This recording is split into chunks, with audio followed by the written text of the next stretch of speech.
नमस्कार, आप देखना शुरू कर चुके हैं दाय। मैं हूं विपिन कुंडिया। 2025 इस समय हम प्रयागराज के अंदर हैं, जो कि महाकुंभ लगा हुआ है। हमारे साथ एक बाबा जी है, जिनसे पूछने का प्रयास करेंगे कि जो महाकुंभ लगा हुआ है, क्या खासियत है, किस वजह से महाकुंभ जो कहते हैं 144 साल बाद आया है। बाबा जी, क्या नाम है पहले आपका? हमारा राम अवतार गिरी नागा बाबा दिगंबर।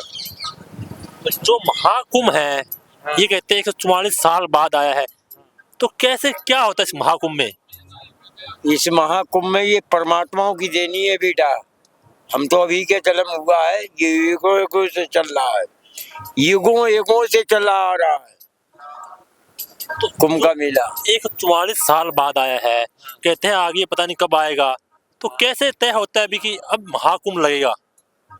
ये महाकुंभ हमारा 12 वर्ष के बाद होता है और इसकी तिथियां घड़ी अलग लिखी जाती हैं। क्या जैसे महाकुंभ जो 144 साल बाद आया है, मेरा सवाल ये है कि ऐसा क्या होता है जो और कुंभ होते हैं उनसे ये अलग कैसे होता है? जैसे आम कुंभ 3 साल के बाद आता है, ये वो जो 3-3 साल के बाद आते हैं वो भी 12 साल के बाद। उज्जैन है, नासिक है, ये 3-3 साल बाद आती है। ये 12 वर्ष के बाद आता है, 6 महीना के वर्ष के बाद आता है। आप जैसे यहाँ तपस्या कर रहे हो, इलाहाबाद, हरिद्वार, उज्जैन, नासिक, ये चारों कुम्मा का है अपना। एक है हमारा बनारस, बड़ा हनुमान घाट बनारस, श्री पंचदशनाम जूना अखाड़ा। जैसे आप तपस्या कर रहे हो यहाँ बैठकर, तो किस प्रकार आपकी तपस्या रहती है और कहाँ आप रहते हो? इसके जैसे कुंभ के बाद आप कहाँ जाएंगे? कुंभ के बाद हमारा नेपाल भी स्थान है, रानीघाट वाटर कमीशन, माता पूर्णागिरी, और बिठूर हमारा जन्मभूमि है, जिला कानपुर बिठूर। जैसे आपकी तपस्या है, ये आप जैसे पूजा कर रहे हो, ये किस प्रकार कितने समय से आप कर रहे हो, किस तरह से करते हैं? बचपन में माता पिता खत्म हो गए, तब से ये धारण लिया, जो धारण हमने। ये आप बचपन से कर रहे हैं? हाँ। तो क्या जैसे आप अभी नंगे व्यवस्था में हो, हाँ। तो क्या इसकी क्या खासियत होती है, किस तरह वैसे ये आप? भोले का रूप है हमारा। वस्त्र वाले कपड़े वाले साधु अलग होते हैं। हाँ, ये मैं पूछ रहा हूँ, जैसे साधु में महात्मा होते हैं, उन्होंने भी कपड़े डाले होते हैं, जैसे आपके जैसे भी महात्मा होते हैं, तो उनमें क्या अलग होता है? हम लोग दिगंबर साधु अखाड़े द्वारे से जुड़े हुए हैं, श्री पंचदशनाम जूना अखाड़े से, 13 मणि से। जैसे तपस्या तो वो भी करते हैं तब? नाथी मणि है अपनी, दुर्गा नाथी मणि है, 13 मणि के हम लोग साधु हैं। तपस्या वो भी करते हैं, तपस्या आप भी करते हैं, तो उनकी तपस्या में आपकी तपस्या में क्या अंतर होता है? ये अंतर होता है, कोई कोई लड़के बच्चे वाले होते, हम लोग निहंगे लड़के बच्चे वाले नहीं है साधु। आपको कितना समय हो गया कि इस व्यवस्था में तपस्या करते हुए? 85 साल। 85 साल? कितनी उम्र आपकी? 85 साल की हो चुकी है उम्र। आप बचपन से ही कर रहे हैं? हाँ। तो जैसे आपका अखाड़ा यहाँ पे आपने लगाया है प्रयागराज के अंदर आकर जी, तो जहाँ आप रहते हैं, तो काफी वर्षों से लगा रहा हूँ मैं यहाँ पर। अच्छा, काफी वर्षों से आप यहीं हैं? हाँ, काफी वर्षों से लग रहा है हमारा, सब जगह लगता है। इलाहाबाद भी लगेगा, हरिद्वार भी लगेगा, उज्जैन भी लगेगा, नासिक भी लगेगा। हम लोगों का चौपड़ा में नाम होता है, लिखा पढ़ी होती है काशी बनारस पे। जैसे आज का जमाना है सोशल मीडिया का, मोबाइल का, तो आप भी यूज करते हैं सोशल मीडिया या मोबाइल? बेटा हम पढ़े लिखे इतने हैं नहीं, हम मोबाइल नहीं चला पाते, सादा वाला चला पाते हैं। सादा वाला चला पाते हैं। तो जैसे कुछ लोग कहते हैं कि ये पहाड़ों के अंदर रहते हैं, जो नंगा साधु होते हैं, ये पहाड़ों के अंदर रहते हैं। पहाड़ों में अपना स्थान है, रानीघाट वाटर कमीशन, माता पूर्णागिरी में अपना स्थान बना हुआ है। आपको कैसे पता चलता है कि यहाँ कुंभ का मेला लगने वाला है? तो आपको क्या वहाँ पता चलता है? वो पता हम लोगों का इतना तो ज्ञान होता ही है, जो हमारा कुंभ तंबू लगते हैं हर जगह, जहाँ जहाँ कुंभ पड़ते हैं। मेरा सवाल ये है, देव की कृपा से सब हो जाती है।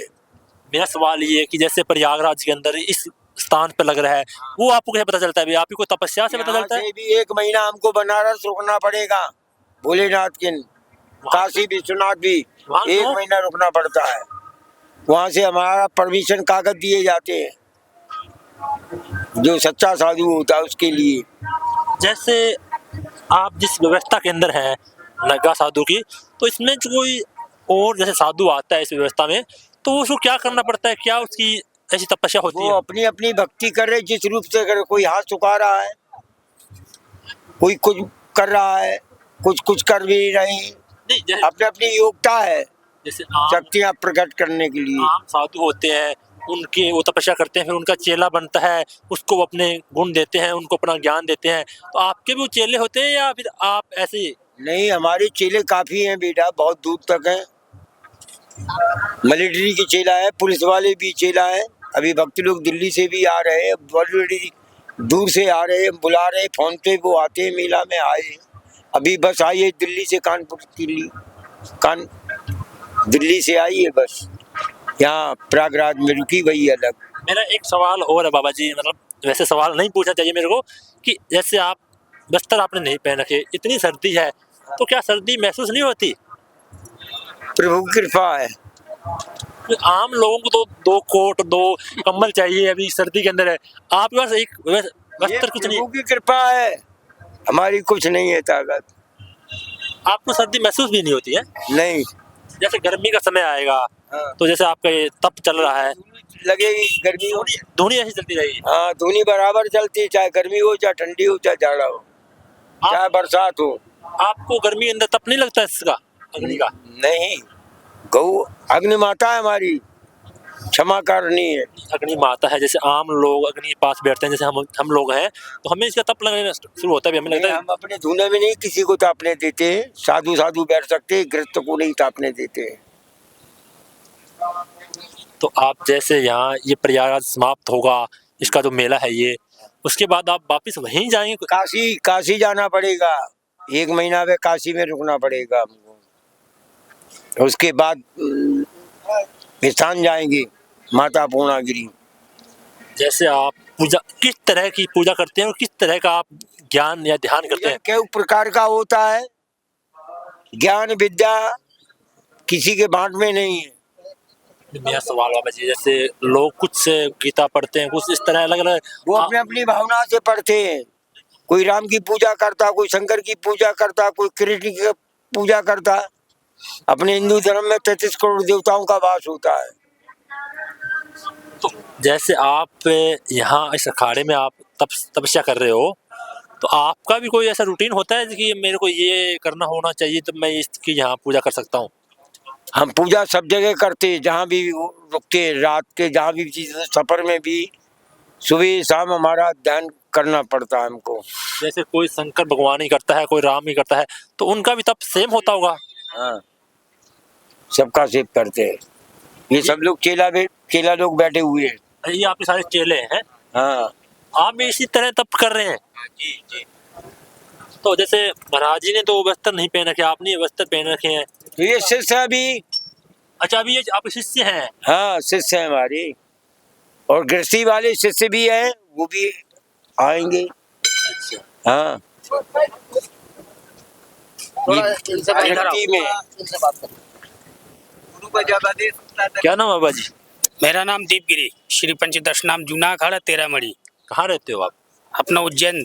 उज्जैन के अंदर है? जी। कितना समय हो गया आपको इस व्यवस्था के अंदर ये पूजा करते हुए? ये मैं 2004 से कर रहा हूँ। 2004 में सभी जगह को कुंभ हो गए। यानी 10-11 साल के आसपास है? 2004 से अब जोड़ लो। हाँ, 10 या 11 साल के आसपास हो गए। क्यों 4 और ये 2025 चल रहा है ना। 2004 से आप तो मीडिया वाले हो। 17 साल के करीब। हाँ, और थोड़ा पीछे चलिए। तो जैसे आपकी बाबा जी तो इस तरह तप कर रहे हैं, आपकी क्या रूटीन व्यवस्था है, आप किस तरह पूजा करते हैं? जैसे बापू पूजा करते हैं वैसे अपन भी पूजा करते हैं, जैसा ज्ञान देंगे गुरु। ये आपके गुरु हैं? हाँ, हमारे गुरु हैं। तो आप इनके साथ वहीं रहते हैं? हाँ हाँ, बिल्कुल जाते हैं, जहाँ गुरु का आदेश होगा वहाँ जाना ही पड़ेगा ना। आपकी कितनी उम्र होगी? मेरी 38। 38। तो किस तरह आप इस व्यवस्था में, साधु की व्यवस्था में आए हैं? किस तरह आप जो कि महात्मा की बिना बस्तर के रहते हैं, नंगा साधु कहते हैं, इस व्यवस्था में आप किस तरह आए? आप देख रहे हैं किस तरह की व्यवस्था में है, और जो नागा साधु रहता है देख लो आप खुद ही कैसे रह रहे हैं। नागा साधु कोई उसको वीआईपी नहीं चाहिए, अपने को क्या है कि बस धूना तपना, ये हमारी मुख्य धुनी ही है। नागा साधु हमेशा ऐसा ही रहता है। नहीं, जैसे देखो आपकी अभी युवा मानो मैं 38 साल की आपकी उम्र है हाँ, 30 और आप साधु बने हैं, घर जीवन अपना परिवार सब कुछ त्याग कर आप यहाँ आए, तो क्या उसके पीछे क्या इतना ज्ञान भरी आपने अपना परिवार को त्यागा है, अपने जीवन की जो लाइफ होती है आम लोगों की, शादी बच्चे सब कुछ आप त्याग कर इस जीवन के अंदर आए हैं? इस जीवन में क्यों आए? संत बड़े परस्वार्थी शीतल जिनके अंग, तपन बुझावन और की और दे देत अपनो अंग। ये हम लोग जो भगवान का भजन करते हैं, यहाँ गंगा जमुना सरस्वती तीनों के संगम के बीच पर जो बैठे हुए हैं, परमात्मा का भजन कर रहे हैं, ये भक्तों के लिए कर रहे हैं। यदि आप लोग सुरक्षित रहेंगे और आनंद में रहेंगे तो फिर भी दोबारा कभी भी कुंभ लगेगा तो जरूर आएंगे। कर्म बीज होत फल अंता, कर्म बीज होत फल अंता, तब कोई हो निरंत कोई कोई संता। ये विद्यानाथ कर्म में लिख देते हैं कि ये साधु होगा या दुष्ट होगा या राक्षस होगा या भगवान का भक्त होगा। कर्म बीज होत फल अंता, तब कोई निरंत कोई कोई संता। एक और बाबा जी, जैसे आप साधु तो कई प्रकार से होते हैं, कपड़े व्यवस्था भी पहनते हैं, वो भी पूजा करते हैं, आप भी पूजा करते हैं, तो क्या आप बिना व्यवस्था नंगा साधु बनते हैं और जो आम साधु होते हैं जो कपड़े पहनते हैं उनमें क्या अंतर होता है उनकी पूजा पाठ में? सबके अलग अलग संप्रदाय अलग अलग है ना सबके। हाँ, जैसे डिपार्ट में वृत्ति वाला होता, कोई वृत्ति वाला होता। हम लोग वृत्ति में नंगा वाला, हम लोगों के लड़के बच्चे नहीं होते, शादीशुदा वाले नहीं। संन्यास, न कोई आगे न पीछे, केवल परमात्मा। आप जो फोन आज के सोशल मीडिया का जमाना है, बरोबर। और चलाते हैं फोन आप? हाँ हाँ, चलाते हैं, मोबाइल चलाते हैं ना। जैसे आप मोबाइल यूज करते होंगे, आपको तो पता होगा कि किस तरह की गंदी व्यवस्था आज के समाज के अंदर फैलाई जा रही है, क्योंकि धार्मिक लोग बहुत कम रह गए हैं। पूजा पाठ करने वाले आम जो पब्लिक की बात कर रहा हूँ मैं, इस पब्लिक के अंदर उसके अंदर बहुत कम है। जैसे अभी कुंभ का मेला लगे है, जनता पब्लिक आएगी, वो भूल जाएगी, महीने बाद 20 दिन बाद वो भूल जाएगी कि हम वहाँ गए थे। तो क्या कारण मानते हैं इसके पीछे? हाँ बाबा जी। इस विश्व में सारे संसार में भगवान भोलेनाथ ने अपनी शरीर की पूजा नहीं किसी से कराई है। भगवान भोले विश्व में लिंग और भक्ति की पूजा होती है, जिससे सारा संसार रचा है। मैं इन चीजों से दूर, गृहस्थी पालन से भोले रूप रखाया है, भोले का नाम नहीं हटने देंगे। कुछ लोग कहते हैं कि भोले की पूजा महिला नहीं कर सकती, जैसे शिवलिंग की। कर सकते, सभी शिवलिंग की पूजा महिला कर सकती है? कर सकती है बोला है, क्योंकि कहते हैं वो लिंग है इसलिए उसकी पूजा नहीं कर सकती। लिंग भाग घेरा होता है, वो भाग हर मंदिरों में विश्व में रखे, हर मंदिर गाँव में, देहातों में, शहरों में, सिटियों में। साक्षात मूर्ति भोले की नहीं पूजा, भगवान ने भोलेनाथ ने अपनी शरीर की पूजा नहीं किसी से कराई है, लिंग भक्ति की पूजा कराई है, जिसे सारा संसार रचा हुआ है। आपने कहा कि भोले बाबा ने किसी से अपनी पूजा नहीं कराई, जैसे शरीर की पूजा नहीं कराई है, शरीर की पूजा नहीं, अपनी शरीर की पूजा नहीं कराई है, लिंग भक्ति की पूजा हो रही है। जैसे रावण था, रावण पार्वती का भागे हर मंदिरों में, और बीच में भोलेनाथ का शिवलिंग है। जैसे रावण था, उसको सबसे बड़ा भगत भोले का माना जाता है, भोले बाबा का। भोले के भगत रावण भी था, जनक भी था, और जनक से रावण का युद्ध था, ईर्ष्या थी, दुश्मनी थी, वो जलते थे, तो ऋषियों का खून कर्माने खून लेते थे ऋषियों का, तब जनकपुर में गड़वाया गया था, उसे जानकी जी पैदा हुई है, जनकपुर में भी जानकी जी पैदा हुई है। एक सवाल बाबा जी मेरा, आप कठोर सवाल हो, कठिन सवाल है, जैसे कि आप तपस्या कर रहे हैं, आज के समय साधु तपस्या करने वाले बहुत कम है, जो कि आम साधु जैसे मैं देखता हूँ आज उनको ज्ञान नहीं होता। तपस्या करने में भक्ति भी कम नहीं है, माता बहन बेटी कम नहीं है, तपस्या सब करते हैं अपने अपनी। माता पिता जन्म देते, कर्म अपने हाथों से बनाई, पूरब जल में कर्म अच्छे किए, तब ये मानव का शरीर मिला है। न कीड़ा मकोड़ा सर बीच उड़ने वाले जीव जंत्र बना दिए जाए, अपने कर्म के आधार से मिलता। ये मानव का शरीर मिला है तो मृतलोक में आए कुछ कर्म करने के लिए, भक्तों का उद्धार के लिए, देश के उद्धार के लिए। जय हो एगो मोदी की जय। जैसे आम लोगों की मैं बात करूं, जिनकी तबीयत खराब होती है, दवाई पानी लेते हैं, तो आपकी भी तबीयत खराब होती है या नहीं होती? अगर ये शरीर है तो दुख और सुख तो जोड़ा है, क्यों नहीं तबीयत खराब होती, जुकाम भी हो जाती, बुखार भी आ जाती है, क्यों नहीं होती है। आप दवाई पानी लेते हैं? बस हमारी दवाई तो बस वही है, चिलेम। चिलम यानी भोले बाबा का प्रसाद, चिलम गांजा। गांजा सिर्फ उसको क्या बोलते हैं, वो पीने वाला? हाँ चिलम, अच्छा, वो लंबी होती है वो बन रही है। अच्छा, वो ये हमारी दवा है। अच्छा, इसके अंदर क्या डाला? इसी में, इसमें गांजा है ना, गांजा। अच्छा, नागा लोगों का ये मुख्य प्रसाद है।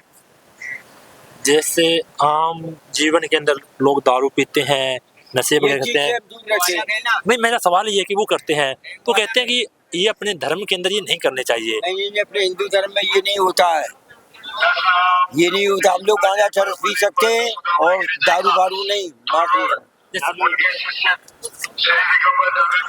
ओम नमो नारायण।